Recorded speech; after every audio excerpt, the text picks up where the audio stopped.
அன்பர்களே, இன்று நாம் பார்க்க இருக்கும் தலைப்பு வசியமை. கணவன் மனைவி வசியம், தொழில் வசியம், பிரிந்தவர் ஒன்று கூட, இந்த மாதிரி பலதரப்பட்டதுக்கு பயன்படுத்தக்கூடிய வசியமையை பற்றி இன்று நாம் பார்க்க போகின்றோம்.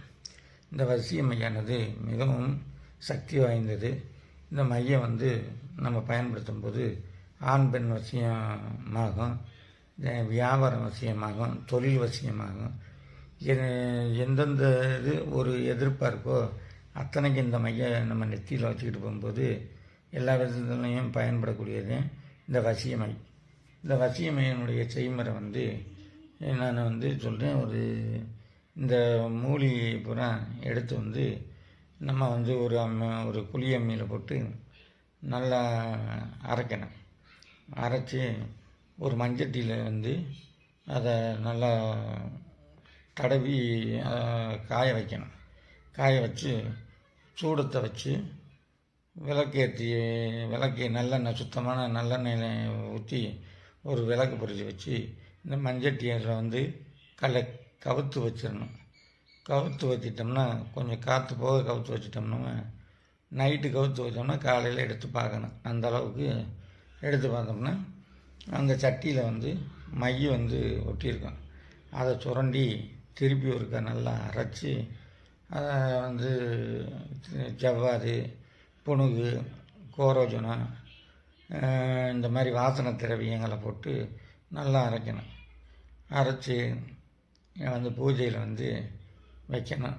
இதுக்கு எந்த ஒரு மந்திரமும் தேவையில்லை, எந்திரமும் தேவையில்லை, எதுவுமே தேவையில்லாமல் இந்த அஞ்சனத்தை வெளியில் போகும்போது வசி வசி வசின்னு ஒரு 7 தடவை சொல்லிவிட்டு நெத்தியில் எடுத்து வச்சுக்கிட்டு எந்த காரியம் போனாலும் வெற்றியாகும்.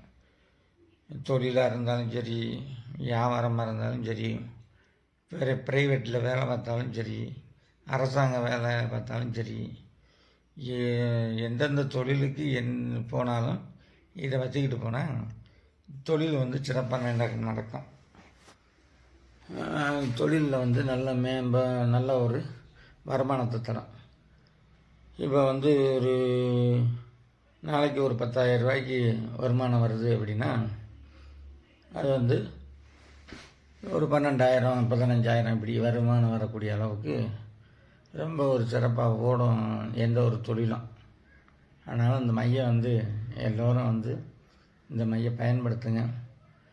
மையினுடைய இது குங்குமம், வாழை, அல்லி மலர், வாழைன்றது வாழையில் வர்ற வேர், மரளி அப்படின்றது மரள் உமத்தை, அதுக்கடுத்து சந்தனம், சுத்தமான சந்தனம், சிகப்பு குண்டுமணி, அது நாட்டு மருந்தில் கிடைக்கும். இது வாங்கி நம்ம முறைப்படி நான் சொன்ன முறைப்படி நல்லா அரைச்சி மஞ்சட்டியில் நல்லா பூசி அதுக்கடுத்து நல்லெண்ணெய் ஊற்றி திரி போட்டு விளக்கரிக்கும் போது அந்த புகை பூரா அதில் அந்த நம்ம அரைச்சி வச்சுருக்கிற சாந்தத்தில் பட்டு அந்த மை பூரா அந்த இதில் மை பிடிக்கும். அதை நல்லா வலித்து அதில் கோரோஜனம், கஸ்தூரி, புணுகு இதுகளை சேர்த்து வாசனை திரவியம்னு எது இருக்கோ சேர்த்துக்கலாம், கூட குறைய சேர்த்துக்கலாம். சேர்த்து இந்த மையை பயன்படுத்தும் போது ஒரு அற்புதமான ஒரு பலன் கிடைக்கும். இது தொழில் செய்கிறவங்க, போட்டியாக இருக்குது அப்படின்றவங்க, ஒரு பெண்ணை விரும்புகிறவங்க, அதே மாதிரி பெண் கிடைக்கல அப்படின்னு இருக்கிறவங்களுக்கு, அதே மாதிரி திருமணம் தடையாகிறவங்களுக்கு எல்லாத்துக்குமே அந்த மையம் ஒரு 40 நாள் 41 நாள் வச்சுக்கிட்டு வரும்போது ரொம்ப பிரபலமான ஒரு சக்தி கிடைக்கும். தொழிலாளிகளுக்கு உடனே வியாபாரம் அப்படின்னா ஒரு 2 நாள்லேயே நல்ல ஒரு முன்னேற்றம் தெரியும். அந்தளவுக்கு ஒரு அற்புதமான மந்திரம். இதை பயன்படுத்துங்க. இந்த மந்திரம் ஒரு அற்புதமானது. குங்குமம் அப்படின்றது தாளம்பூ குங்குமம் வாங்கிக்கிறங்க. வாழை அப்படின்றது வாழையில் இருக்கிற அடி வேர் பகுதி. மரளி அப்படின்றது மரள் ஊமத்தை. அல்லி அப்படின்றது அல்லி அல்லியினுடைய மலர் தான் சந்தனம் குண்டுமணி. இதை வந்து திருப்பி திருப்பி இதில் சொல்லியிருக்கேன்.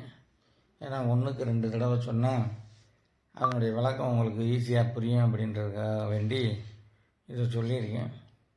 இதை செய்து பலனடையுங்கள். மிகவும் நன்றி. எப்படி இருக்குன்னு சொல்லுங்கள்.